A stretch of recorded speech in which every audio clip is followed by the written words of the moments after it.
नमस्कार, N1 live पर आपका स्वागत है। मैं हूं संजय मल्होत्रा। गुजरात और हिमाचल प्रदेश के चुनावों को लेकर उल्टी गिनती शुरू हो चुकी है। चुनावी माहौल में तड़का लगाने का काम काफ़ी हद तक प्री पोल सर्वे भी करते हैं, तो बस ये सिलसिला भी अब शुरू हो चुका है। एक प्रमुख टीवी चैनल और एक सर्वेक्षण एजेंसी ने यह सर्वे किया है। इस सर्वे की अगर मानी जाए तो गुजरात और हिमाचल प्रदेश दोनों स्थानों पर भाजपा एक बड़ी जीत हासिल करने जा रही है। बात अगर हिमाचल प्रदेश की करें तो इस सर्वे के मुताबिक भाजपा 37 से लेकर 45 सीट्स तक जीत सकती है। अगर ऐसा होता है तो निश्चित तौर पर ये एक ऐतिहासिक जीत होगी, लेकिन क्या सच में ऐसा होगा, ये एक बड़ा सवाल है। अभी और सर्वेक्षण भी आएंगे, ये सर्वेक्षण कितना विश्वसनीय है इसे लेकर भी सवाल खड़े होंगे। हिमाचल में इस वक्त ज़मीनी हालात कैसे हैं, इन सब सवालों पर हम आज चर्चा करने वाले हैं। और मेरे साथ मौजूद हैं कांग्रेस के मीडिया सेल के चेयरमैन नरेश चौहान और इसके साथ साथ भारतीय जनता पार्टी के स्पोक्स पर्सन करण नंदा। तो सबसे पहले मैं चौहान साहब आपके पास ही आता हूँ। ये सर्वे आपने भी देखा होगा जो आज चैनल ने भी किया है, अखबारों में भी इसके बारे में खबर छपी है। तो क्या समझते हैं, कितना सही या ये गलत आपको लगता है ये सर्वे? देखिए, सर्वे जो है इसमें अभी बहुत समय है। अभी चुनाव पूरी तरह से चुनाव में नहीं है, ना भाजपा है ना कांग्रेस है, और दोनों दलों के अभी कैंडिडेट्स फाइनल्स नहीं है। जब तक आपके कैंडिडेट्स फाइनल नहीं होते सर्वे का कोई ज़्यादा मतलब नहीं होता है। ये बड़ा डिपेंड करता है कि कौन सी पार्टी से कौन उम्मीदवार होने वाला है। जब दो कैंडिडेट सामने सामने होंगे उसके बाद आप किसी चीज़ को ऑथेंटिक कर सकते हैं कि इनके बीच मुकाबला होगा और क्या परिणाम निकलने वाले हैं। तो ये केवल एक परसेप्शन तैयार करने का तरीका होता है कि सर्वे में चैनल्स वाले बहुत जल्दी करते हैं। ऐसे बहुत सारे सर्वे लाइव टीवी ने किया, हिमाचल में बहुत पॉपुलर है, उन्होंने भी एक सर्वे किया, उसमें कांग्रेस पार्टी को बहुत अच्छी बढ़त दिखाई है। मैं समझता हूँ अभी सभी के लिए समय है, जब पार्टी के भाजपा के भी और कांग्रेस के भी और आम आदमी पार्टी भी थोड़ी बहुत अपनी प्रेजेंस दिखाएगी। तो इसलिए ये बड़ा ज़रूरी है कि हिमाचल प्रदेश, आप समझते हैं कि हिमाचल प्रदेश के ऐसे भौगोलिक परिस्थितियां हैं, कुछ ऐसे क्षेत्र है जहां दूसरे क्षेत्रों से पूरी तरह से अलग है। आपने सर्वे में क्या सैंपल्स लिए, कहां कहां किया, क्या इसका बेस था, ये सारी चीजें बहुत इंपॉर्टेंट होती है। मैं अभी हिमाचल के संदर्भ में इतना कह सकता हूं कि अभी इनके सर्वे का कोई ज्यादा इम्पैक्ट है नहीं है, इस तरह की परिस्थितियां नहीं है। उसका कारण ये है कि हिमाचल प्रदेश में जो सरकार है वो 5 साल के कार्यकाल में फेल रही है, और जो बाई इलेक्शंस हुए थे हिमाचल प्रदेश उस पे हम आते हैं अपना चौहान साहब, उस सवाल पे भी आएंगे। पहले इस मसले के ऊपर मैं बात करना चाह रहा हूँ, लेकिन एक चीज़ मैं ये कहना चाह रहा था कि बेशक कैंडिडेट्स तय नहीं हैं, अभी हालात बहुत अर्ली आप कह सकते हैं, लेकिन फिर भी एक रुझान की तरफ इशारा तो इस तरह के सर्वे करते ही है ना। तो आपको नहीं लगता कि कहीं ना कहीं कांग्रेस के लिए मुश्किल खड़ी होने वाली है? बिल्कुल नहीं, इसमें बिल्कुल कुछ भी गंभीरता वाली बात नहीं है।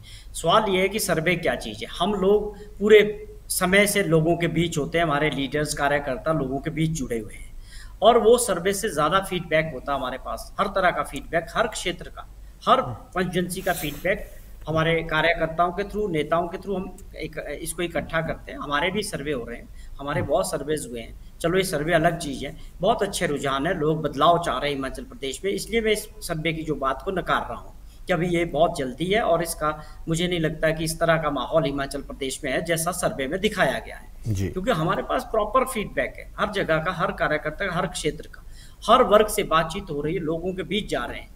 तो ये जो वो मैं समझता हूँ वो सर्वे से बेटर हमारा जो अपना फीडबैक है, उसमें निश्चित तौर पे कांग्रेस पार्टी सरकार बनाने जा रही है, और अच्छे मार्जिन के साथ। तो आपने कहा कि एक ये इन सर्विस के माध्यम से एक परसेप्शन बनाने की कोशिश होती है, तो किस तरफ आप इशारा कर रहे हैं? कौन इस तरह की परसेप्शन आपके यहाँ पर हिमाचल में बनाने की कोशिश कर रहा है?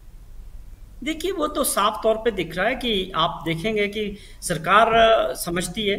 पहले बहुत सर्वेज इन्होंने अपने लेवल पे भी कराए, हर सर्वे में भाजपा 20 से 22 से ऊपर नहीं जा रही थी। शायद नड्डा साहब ने कराए, इनके संगठन ने कराए, हाईकमांड ने कराए होंगे। तो हर सर्वे का हमारे पास आईबी की रिपोर्ट्स भी हैं, जानकारी है, अपने लोगों के इनपुट्स भी हैं, और हम लोग पूरी ज़िंदगी यही काम करते हैं। सर्वे की ज़रूरत ज़्यादा हिमाचल जैसे छोटे राज्यों में ज़्यादा इसका काम नहीं होता है। यहाँ जी लोगों के बीच बातचीत टेलीफोनिकली एक दूसरे से सारी चीजें जान लेते हैं। तो ये क्यों कर रहे हैं, ये एक समझते हैं जिस प्रकार भाजपा के लीडरशिप प्रदेश के अंदर भी और राष्ट्रीय स्तर पर भी एक पूरा प्रयास कर रहे हैं पिछले 3-4 महीनों से, कि इनको पता है कि हमारे लोग जीतने वाले नहीं है, अपना लोगों पे विश्वास कम हुआ है मुख्यमंत्री जी का जी। लीडरशिप का, इसलिए वो ठीक है, बार ये बार कह रहे हैं करण जी से भी दूसरों इसके बारे में हम ले लें। करण जी, आपने सुना नरेश जी ने क्या कहा कि ये भारतीय जनता पार्टी के इंटरनल सर्वेस भी हुए हैं, उसमें नड्डा जी ने शायद कोई सर्वे करवाया, उसमें 22 से ज़्यादा सीट्स नहीं आ रही हैं, और इस तरह से एक परसेप्शन बनाने की कोशिश भारतीय जनता पार्टी की तरफ से हो रही है, क्योंकि उनको लग रहा है कि वो ये चुनाव हार रहे हैं। क्या कहेंगे आप? देखिए, जिस प्रकार से सर्वे नेशनल स्तर का आया है, उससे तो ये साफ दिख रहा है कि भारतीय जनता पार्टी ने उत्तम कार्य किया है। मुख्यमंत्री जयराम ठाकुर जी के नेतृत्व में भारतीय जनता पार्टी ने बहुत बढ़िया कार्य किया है।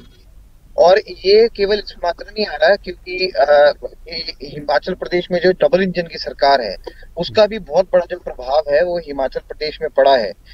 और रहेगी बात इंटरनल एंड एक्सटर्नल सर्विस की, और जो आपके फ्लोटिंग वोट्स की बात है, देखिए ये सिर्फ जो है कयास लगाया जा रहा है। कांग्रेस पार्टी जो है अब इस सर्वे से अपने आप को बचाने की कोशिश कर रही है कि अपनी जो है जनता की छवि जो है उसको सुधारने का क्या प्रयास किया जाए।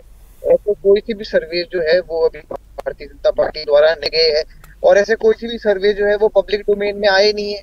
तो मेरे ख्याल से ये सिर्फ एक भ्रमित करने की राजनीति जो कांग्रेस पहले से करती आ रही है, और बिना किसी जो आपका ये इनके पास जो तथ्य है उनके बगैर जो ये है उसका एक परिणाम सामने आया है कि जो ये नड्डा जी ने सर्वे कराए हैं। और ये सर्वे जो है, ये मैं आपको बता रहा हूँ कि जो सैंपल सेट्स है, सैंपल सेट्स हर कॉन्स्टिट्यूएंसी में बनाए जाते हैं जिस प्रकार हमें पता है, उन सैंपल सेट्स के आधार पे बनाया गया है। और अगर सैंपल सेट्स के आधार पे जो है सर्वे निकल के आया है, तो ये भारतीय जनता पार्टी की पहली हवा है जो अभी शुरू हुई है, और अभी चुनावी माहौल तो शुरुआत ही नहीं हुआ। तो मुझे ये लगता है कि भारतीय जनता पार्टी इससे भी बड़ा बहुमत हासिल करने जा रही है, और कांग्रेस जो है वो कहीं भी जो है वो टक्कर में नहीं रहने वाली है। नरेश जी, आपने करण जी की बात सुनी। उनका कहना है कि डबल इंजन सरकार है, चूंकि केंद्र में भी भारतीय जनता पार्टी की सरकार है, यहाँ पर भी भारतीय जनता पार्टी की सरकार है, तो इस बार लोगों ने मन बना लिया है कि वो भारतीय जनता पार्टी की तरफ ही जाएंगे, और उनके हिसाब से ये सर्वे एकदम से सही सटीक सर्वे है। क्या कहेंगे? नहीं, देखिए सवाल ये है कि पहली बात तो मैं सीधे तौर पे इन सर्वों को नकारता हूं कि आज की डेट में इसका कोई मतलब नहीं है अभी हिमाचल प्रदेश में। ये बिल्कुल मैं इसको खारिज करता हूं कि जो भी ये दिखाया गया, मैं इस और मेरी पार्टी इससे पूरी तरह से सहमत नहीं है। जी। दूसरी बात आई कि डबल इंजन की बात करने की बात है, तो डबल इंजन का तो टाइम खत्म हो गया। 5 साल तक था ना इंजन चल रहा था, वहां से चल रहा था, यहाँ भी 5 साल का समय हो गया, तो इंजन चला ही नहीं, आपस में जुड़ा नहीं, या उसमें ताकत नहीं रही। तो बोलने से क्या होगा, नारों में बोलते हो कि डबल इंजन है, वास्तविकता में हिमाचल के लोगों को क्या फायदा हुआ, ये देखने वाली बात है। जो हमारी समस्या है वो बढ़ी है, हर वर्ग की परेशानी बढ़ी है, और प्रधानमंत्री जी 8 दौरे कर चुके हैं। पूरी उम्मीद थी कि जो हमारे आर्थिक संकट है प्रदेश के ऊपर, 75,000 करोड़ रुपए का कर्जा होने वाला है, कि कुछ आर्थिक पैकेज मिलेगा, सहायता मिलेगी। प्रधानमंत्री जी बार बार कहते हैं कि मेरा बड़ा अलग लगाव हिमाचल प्रदेश से, तो हमें भी उम्मीद रहती है कि आपका लगाव है तो कुछ मदद करेंगे प्रदेश सरकार की। वो कुछ हुआ नहीं, 5 साल का समय खत्म हो गया। आज ये हालात है कि 4 बाई इलेक्शन हुए, उसमें लोगों ने अपना मन बता दिया कि सरकार के प्रति क्या है। कर्मचारी 1 साल से सड़कों पे अपने प्रदर्शन कर रहे हैं, उनकी मांगे उसको लेके मुख्यमंत्री आगे नहीं बढ़ पा रहे हैं। तो ये जिन्होंने मत देना है, जिन्होंने सरकारें बनानी और गिरानी है, हमारे नेता और कार्यकर्ता हर दिन हजारों लोगों से मुलाकात करते हैं, तो वो सर्वे से बहुत बड़ा सैंपल है वो हमारे पास, वो फीडबैक है हमारे पास, हम लोगों के बीच है, हमारे नेता लोगों के बीच है। करण जी, इन्होंने जो मसला, जो मुझे बात जो इनकी मैं भी उठाना चाह रहा था, वो ये कि जो पीछे उपचुनाव हुए हैं वो तो कुछ अलग कहानी बयान कर रहे हैं, क्योंकि वो बहुत पहले हुए थे और अभी भी वही उसी तरह का समय है। तब चारों के चारों इलेक्शंस जो है वो कांग्रेस जीती थी। तो आपको नहीं लगता कि कहीं ना कहीं हवा उल्टी बह रही है इस वक्त हिमाचल प्रदेश में? देखिए, ऐसा पहली बार ही नहीं हुआ है कि कोई पॉलिटिकल पार्टी जो है वो उपचुनाव हारी है। कांग्रेस के समय में भी उपचुनाव की हार जो है वो कांग्रेस पार्टी को देखने को मिली है। और उपचुनावों की बात करें तो उपचुनावों में हमारे रामस्वरूप शर्मा जी भी एमपी बने थे। तो ये है कि जनता का जो मूड है वो बदलता दिखाई देता है। पर देखिए जिस प्रकार से इस बारी सोशल डेवलपमेंट की दृष्टि से, सोशल वेलफेयर की दृष्टि से जो हिमाचल प्रदेश में काम हुआ है वो सर्वाधिक हुआ है। और आज से पहले जो है हिमाचल प्रदेश में कांग्रेस के समय एक ऐसी योजना भी नहीं ला पाई कांग्रेस पार्टी जिसका वो नाम बता सके, जिससे जो है सोशल वेलफेयर स्कीम्स के अंतर्गत जो है उन्होंने एक बहुत बढ़िया तरीके से चलाई है। तो मेरे ख्याल से जो है इस बारी जो है 100% जो है हिमाचल प्रदेश की फेवर में ही जनता की लहर है और ये बढ़ती ही रहेगी। और कांग्रेस पार्टी चाहे जो मर्जी कह ले, अगर ये खारिज भी करना चाहते हैं एक सर्वे को तो उनका अधिकार है, वो खारिज कर सकते हैं। पर जनता का मूड, और इससे पहले अनेकों सर्वे आए हैं, इंडिया टीवी का सर्वे आया है, इससे पहले एनडीटीवी का सर्वे भी आ चुका है, उसमें भी जो है भारतीय जनता को जीत दिखाई दी है, भारतीय जनता पार्टी को जीत दर्ज कराने का मौका मिला है। तो मेरे ख्याल से सारे सर्वे जो है वो भारतीय जनता पार्टी के पक्ष में ही आ रहे हैं और रिजल्ट भी भारतीय जनता पार्टी के पक्ष में ही आएगा। चलिए खैर, अब सर्वे की बात से थोड़ा आगे बढ़ते हैं, थोड़ा आपकी पॉलिटिकल जो इस वक्त पोजीशनिंग है उसको लेकर बात कर लेते हैं। नरेश जी, मैं आपसे ये पूछना चाहूँगा, अभी फ़िलहाल आपकी पार्टी के बारे में ये कहा जा रहा है कि एक राजा वीरभद्र सिंह के जाने के बाद एक वैक्यूम है और इस वक्त फ्री फॉर ऑल माहौल है। कई नेता जो हैं वो मुख्यमंत्री पद की दौड़ में हैं, जिसकी वजह से आपसी टकराव की स्थिति जो है वो बहुत ज़्यादा है। वहीं दूसरी तरफ भारतीय जनता पार्टी की तरफ कम से कम इस मसले को लेकर क्लैरिटी है। उनके पास जयराम ठाकुर के नाम पर लगभग वहाँ पर ये तय है कि वही चेहरा होंगे। आपके यहाँ क्या स्थिति रहने वाली है? देखिए, वीरभद्र सिंह जी निश्चित तौर पे हमारे प्रदेश के भी और पार्टी के भी बहुत बड़े नेता थे। वो हमारे बीच नहीं है। निश्चित तौर पे उसका कांग्रेस पार्टी को और प्रदेश को और देश को नुकसान होता है, लेकिन उनके बगैर हमने 4 बाई इलेक्शन जो लड़े हैं उसमें वीरभद्र सिंह जी नहीं थे। उसके बावजूद कांग्रेस पार्टी ने एकजुट होकर, सभी नेता और कार्यकर्ता एकजुट होकर उन चुनाव में गए। आप देखिए कि किसी सरकार से बाई इलेक्शन जीतना इतना आसान काम नहीं होता। सरकार ने पूरे सरकारी तंत्र का मिसयूज किया, ताकत लगाई, पैसे की ताकत और जो भी मशीनरी थी उसका पूरा भरपूर मिसयूज हम कह सकते हैं किया। उसके बावजूद अगर लोगों ने विपक्ष में बैठे हुए लोगों को सत्ता में लाया तो वो अपने आप में एक बहुत बड़ी बात थी। वो एक दर्शाता है कि माननीय मुख्यमंत्री ठाकुर जयराम जी की जो सरकार है वो गवर्नेंस नहीं दे पा रही लोगों को। सबसे बड़ा जो मुद्दा है, उनके जो आदेश होते हैं वो जनता तक पहुंचते नहीं। योजनाओं को गिनाने से कोई फायदा नहीं, उस अगर वो योजनाएं लोगों तक नहीं पहुंचती है सफलतापूर्वक नीचे, उसका फायदा प्रदेश की जनता को नहीं मिलता है, तो उन योजनाओं को डिबेट में गिनाने से कोई फायदा नहीं। तो वो ये बहुत सारी चीजें हैं कि मुख्यमंत्री जी कमजोर, सरकार कमजोर, उनको कोई मान नहीं रहा, उनके आदेशों को कोई नहीं मान रहा। आप बताएं कि आपने 5 सालों में 7 चीफ सेक्रेटरी बदल दी, आपको यही नहीं पता कि किसको आप क्यों बदल रहे हो, फिर उसके बाद उसको दोबारा बदल देते हो। मतलब ये हालात ये है कि गवर्नेंस ना होना एक बहुत बड़ा मुद्दा है। पर चौहान साहब, आपकी मैं बात मान सकता हूं कि गवर्नेंस को लेकर कई तरह के शॉर्टफॉल्स हैं, कई तरह की दिक्कतें हैं, लेकिन सवाल ये है कि क्या कांग्रेस इस चीज़ को एक्सप्लॉइट कर पाएगी? जिस तरह से आपसी खींचतान पार्टी के अंदर है और कल को जब टिकट्स एक बार डिक्लेयर हो जाएंगी उसके बाद ये जो खींचतान है वो सड़कों पर भी नज़र आ सकती है और भी हालात वहाँ पर थोड़े से ख़राब हो सकते हैं। तो क्या आपको लगता है कि कांग्रेस इस सिचुएशन को, जो कमजोरियां हैं सरकार की, उनको एक्सप्लॉइट भी कर पाएगी या नहीं? पूरी तरह से करेंगे। हमने पहले भी किया। एकजुट मॉडल वही रहेगा जो बाई इलेक्शन में मॉडल था कांग्रेस पार्टी का चुनाव लड़ने का, उसी मॉडल को हम आगे बढ़ाएंगे।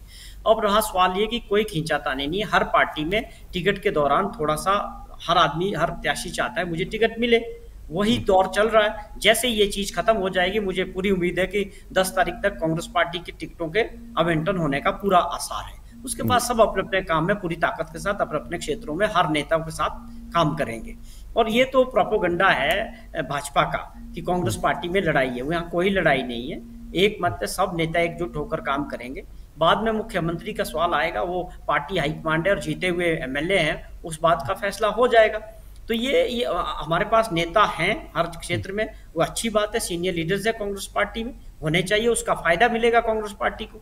तो ये एक प्रोपोगंडा है कि कांग्रेस पार्टी में कोई आपस में कोई डिफरेंसेस है। मैं समझता हूं कि भाजपा में वो स्थिति और भी गंभीर है कि आप जिस प्रकार से धूमल जी को और उनके ग्रुप को 5 साल पर हाशिए में रखा गया मुख्यमंत्री द्वारा, और उनके हमीरपुर जिला और उनके क्षेत्रों पर उनके लोगों को, रविंदर रवि हैं और बहुत सारे लोग हैं, धवाला साहब है, क्या ये नहीं है डिसिडेंसी जो शरेआम दिख रही है कि धवाला साहब क्या बोल रहे हैं या रविंदर रवि जी क्या बोल रहे हैं या धूमल ग्रुप के और नेता क्या बोल रहे हैं, वो गंभीर विषय है। कांग्रेस में ऐसी कोई स्थिति नहीं है। ये ठीक है कि भाजपा उसको दबा रही है, बोलने का अधिकार नहीं है, वो बातें बाहर नहीं निकाल पा रहे। मैं इसी को नंदा साहब के पास लेके जाता हूँ अपना। करण नंदा जी, आपने सुना उनका कहना है कि हमारे यहाँ जो खींचतान की बात जो है वो भारतीय जनता पार्टी का प्रोपेगेंडा है, जबकि भारतीय जनता पार्टी में खुद काफ़ी जो है आपस में विरोधाभास हैं। धूमल जी को पूरी तरह से दरकिनार किया गया है और नेता जो हैं वो भी लगातार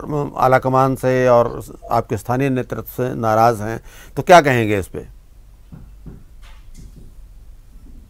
देखिए, धूमल जी बूथ स्तर से लेके मंडल स्तर की, जिला से लेके प्रदेश की सभी बैठकों में उपस्थित हो रहे हैं। और बात रहेगी कि दरकिनारे कर रहे हैं, जब धूमल जी को ही नहीं लग रहा है कि मुझे दरकिनारे कर रहे हैं, तो कांग्रेस सही को कैसे लग रहा है कि मुझे दरकिनारे कर रहे हैं? ये फिर से कांग्रेस पार्टी जो है भ्रम की एक स्थिति पैदा करना चाहती है, और ये भ्रम पार्टी बन के रह गई है कि हमने भ्रम ही पैदा करना है। दूसरी बात देखिए, कांग्रेस के दिग्गज नेता अपनी पोस्टों से रिजाइन दे रहे हैं।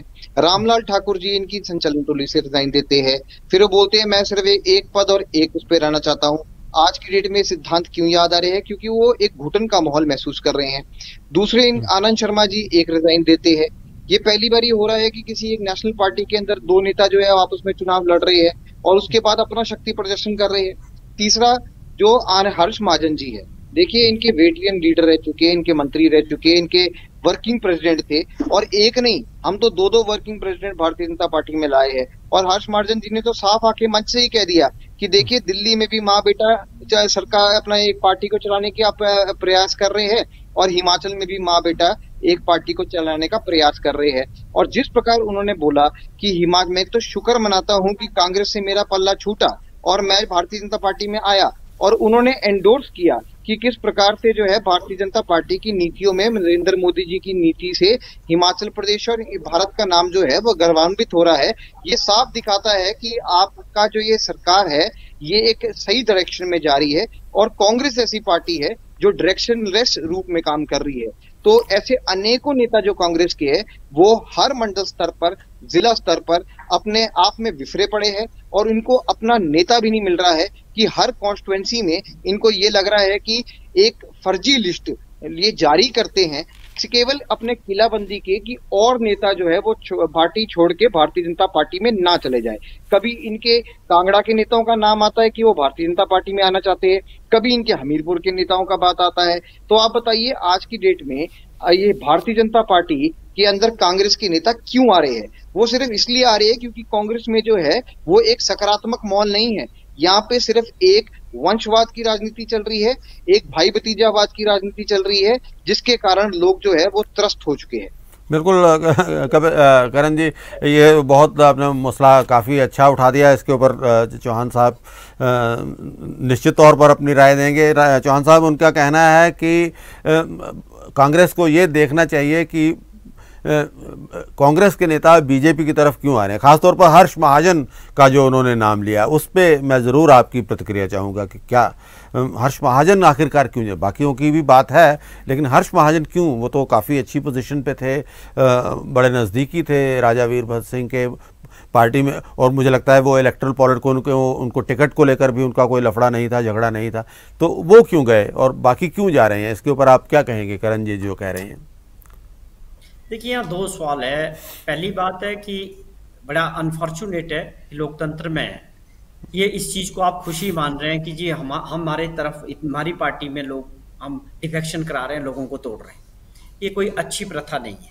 उसका कारण है कि ये सत्ता में है, धनबल है, एजेंसीज है, सबका मिसयूज हो रहा है। और मुख्यमंत्री जी लगातार, और इनके लोग पार्टी के लगातार यही प्रयास पिछले 3-4 महीनों से कर रहे हैं कि किसी तरह कांग्रेस के जो विधायक है या जीतने वाले जो लोग हैं उनको अपनी पार्टी में मिलाया जाए। इसका सीधा सा मतलब है कि उनको, मुख्यमंत्री जी को और भाजपा को, अपने नेताओं पे विश्वास नहीं। आप कमजोर हैं, आप इस बात को तो एक्सेप्ट कर रहे हैं कि हम इसीलिए ये काम कर रहे हैं कि कांग्रेस के लोगों को लालच दे के, धन बल का या एजेंसीज का मिसयूज करके उनको भाजपा में मिलाना चाह रहे हैं। इस काम में लगे हैं 4 महीने से, इनका हाईकमांड भी और इनके मुख्यमंत्री जी भी। तो ये आप बताइए कि ये किस तरह से अपने आप को दर्शा रहे हैं कि आपकी कमजोर है, आपके नेता कमजोर है, भाजपा डरी हुई है। उसको ये दूसरे दलों से लाके अपने आप को मजबूत करने का प्रयास कर रहे हैं। अब लोग जा रहे हैं तो चुनाव के दौरान ये बड़ा कॉमन है कि कुछ लोग पार्टियां बदलते हैं, पाले बदलते हैं। ये कोई नई बात नहीं है, ना कांग्रेस में है, ये हर जगह हर राज्यों में होती है। वही यहाँ भी हो रहा है। लेकिन जो हर्ष महाजन वाला जो इन्होंने सवाल उठाया, वो उस पर आप कुछ कहना चाहेंगे कि आखिरकार हर्ष महाजन जैसा बड़ा नेता, हालांकि उससे पहले पवन काजल और लखविंदर राणा भी काफ़ी अच्छी पोजीशन पे थे आपकी पार्टी में, लेकिन हर्ष महाजन का एक अलग रुतबा था, वो क्यों आपको लगता है कि वो छोड़ कर गए?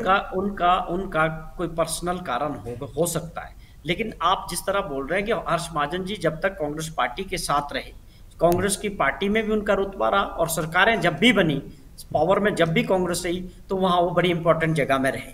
वो मंत्री भी रहे, सीपीएस भी रहे, चेयरमैन भी रहे, और बड़े वीरभद्र सिंह जी के भी बड़े क्लोज रहे। तो कांग्रेस पार्टी ने हर्ष महाजन जी के लिए कोई कमी नहीं रखी। जब तक वो कांग्रेस में रहे, उनको पूरा मान सम्मान भी मिला और उनको हर चीज पावर के साथ भी रखा गया, और उसके बावजूद अभी वो वर्किंग प्रेसिडेंट भी बनाए गए थे। अब उन्होंने ये क्यों फैसला लिया, ये तो उनका अपना निजी फैसला है कि वो क्या कारण था, लेकिन कांग्रेस पार्टी ने जब तक वो कांग्रेस के साथ रहे, किसी चीज की कमी हर्ष महाजन जी के लिए नहीं रखी। चाहे हम सत्ता में थे, चाहे हम विपक्ष में थे, उनको हमेशा महत्व दिया गया, हर चीज कांग्रेस पार्टी ने उनको दी। अब उन्होंने ये क्यों फैसला लिया, इसके बारे में हर्ष महाजन जी बेहतर जानते कि क्यों, क्या कारण इसके पीछे थे।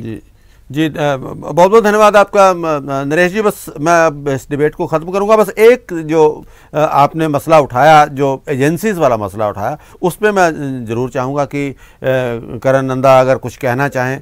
करण जी, ये तो बहुत अब लगातार ये आरोप लग रहा है कि ईडी और इनकम टैक्स और एनआईए और सीबीआई ये जो हैं बिल्कुल एक तरह से फ्रंटल एजेंसीज के तौर पर भारतीय जनता पार्टी काम कर रही हैं। कांग्रेस लगातार ये आरोप लगा रही है, दूसरी विपक्षी पार्टियां भी दूसरे स्थानों पर, पूरे देश में ये आरोप लगता है। क्या कहेंगे आप?